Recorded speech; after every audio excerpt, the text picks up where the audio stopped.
there. In this video, we're going to talk about 3 things that could be going on in your life that are keeping you tired, exhausted, leading you towards that path of burnout. And one is specifically for those of you who might find people-pleasing a challenge. One specifically for folks who find perfectionism a challenge.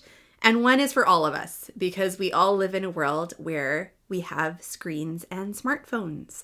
I think you're going to find all of them potentially useful, so I hope you will hang out for the duration of this video. Thing 1, let's talk about screens. We all know what we read about screens. We all have very personal relationships and often challenging relationships with our screens, with our phones, with social media, with needing to use them for work and to stay on top of things in life, for staying in touch with people. But often we find ourselves going down rabbit holes of social media or compulsively checking our phones. I'm bored, I have nothing going on, I'm going to grab my phone and have a look at it, right? It's our first go-to.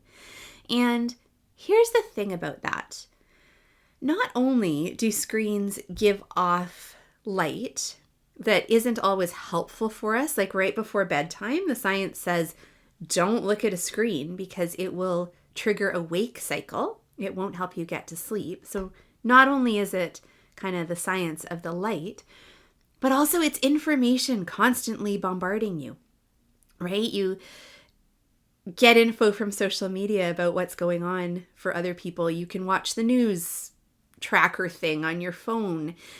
There's messages coming in, voicemails, texts, Facebook Messenger, Instagram Messenger thingy, all of these things. So it's a lot for your brain to filter. It's a lot for your brain to deal with. And most of us touch our phones, this is a statistic I just read, 2,400 times a day.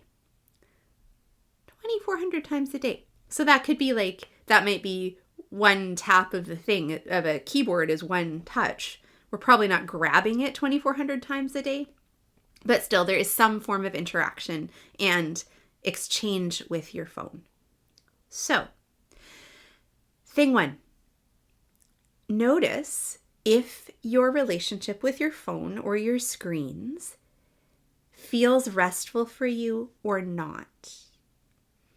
If not, what can you choose to do differently? Yes, we are fighting the battle of dopamine addiction and addiction to our phones.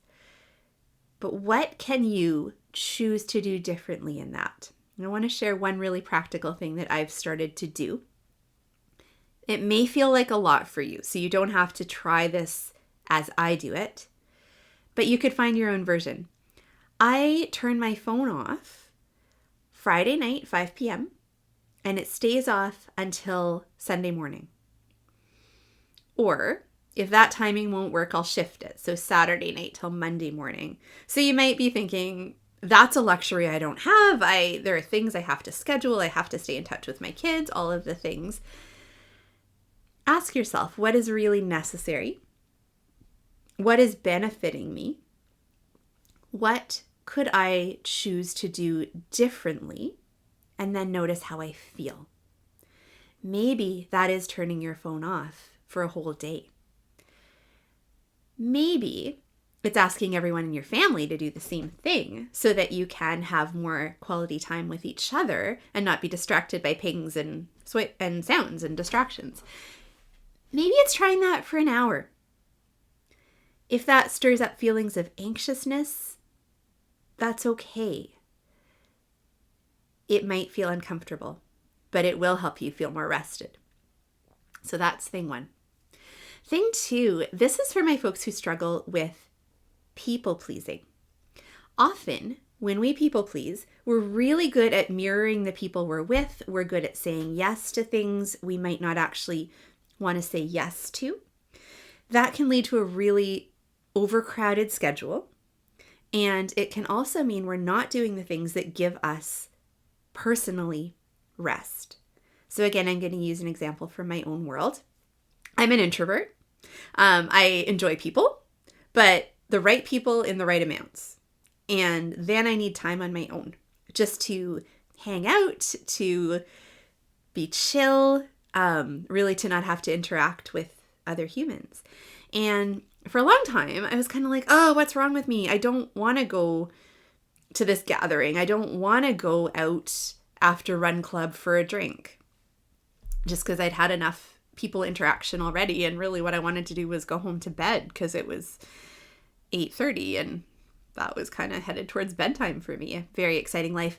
But the more I tuned into what I really needed and was like, okay, I am more introverted. I recharge on my own or with a small group of people, like one or two, even though I do enjoy being in bigger groups sometimes. That gave me the permission to just maybe not go for that drink after run club, maybe go home and read a book for an hour before bed. So that is one thing that you could notice about yourself is what social engagements, what social commitments actually feel like I'm overextending, what actually feels more restful for me, and what do I need? What do I need to pick instead in order to feel a little more rest? And then this last one is for my perfectionists.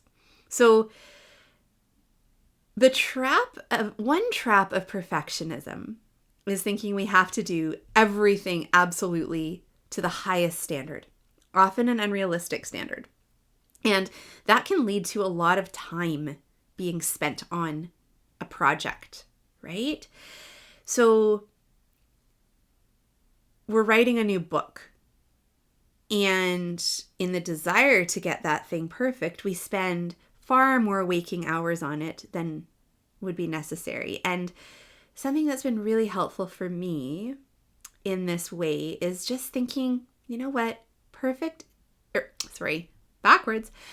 done is better than perfect, right? So done is better than perfect. That gave me the permission to pull back from the amount of time and energy that perfectionism was costing me and put that time into something that actually would feel restful for me, or maybe more enjoyable depending on what I needed, or fun.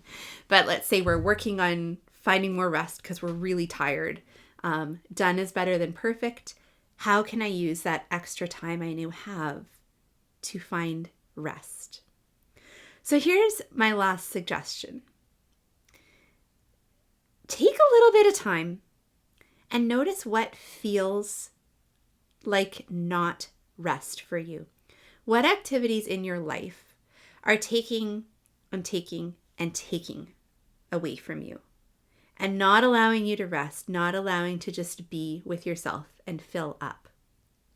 That's thing one, is noticing what those are. Thing two, ask yourself what you can shift. What's within your control to shift around those particular pieces that are taking away from rest in your life, so that you can make more space for things that you do find restful or fun or enjoyable. So that's what I have. Join me next time when we dive into what things actually feel like rest for you and how you might commit to doing more of that so you can have more of the good stuff.